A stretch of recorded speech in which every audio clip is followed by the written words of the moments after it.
Öncelikle 2023-2024 eğitim öğretim yılının tüm öğrencilerimize hayırlı uğurlu olmasını temenni ediyorum. Cenab-ı Hak'tan hayırlı güzellikler diliyorum. Gerçekten de şu an itibariyle eğitim öğretim yılının başındayız ve başlamış bulunuyoruz.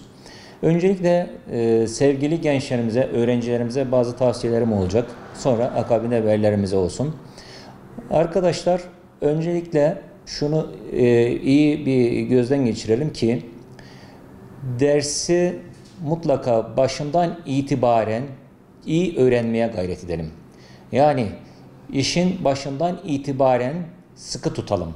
Yani konuları öğrenmek için öğretmenlerimizi derste can kulağıyla dinleyelim. Yani şu an itibariyle senenin başındayız. İşte ilk derslerimiz, ilk günlerimiz demeyelim. Kesinlikle ipi baştan sıkı tutalım ki ilerleyen zamanlarda sıkıntı çekmeyelim. Bir de ders derste öğrenilir. Mutlaka öğretmenlerimizi derste çok iyi dinleyelim. Ve anlamadığımız yerleri mutlaka ama mutlaka soralım. Hani bir söz vardır. İlim bir hazinedir. Hazinenin anahtarı da sorulardır. Mutlaka söylediğim gibi anlamadan, öğrenmeden konuları geçmeyelim. Öğrendiğimiz konuları okulda, sınıfta öğretmenimiz anlattığı, öğrendiği konuları mutlaka eve giderek tekrar yapalım. Yaptığımız tekrarlarla sorularımızı çözelim.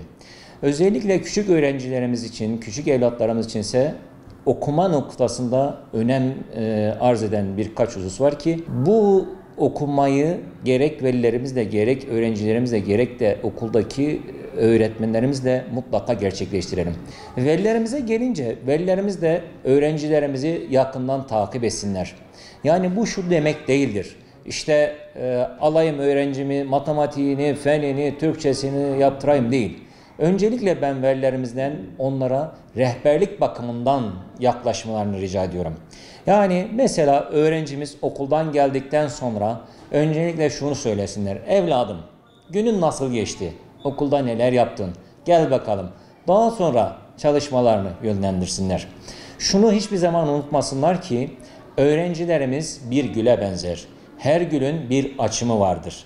Yani bazıları işte ilkbaharda açar, bazıları yazda açar. Bütün öğrencilerimizin de bir açım zamanı vardır.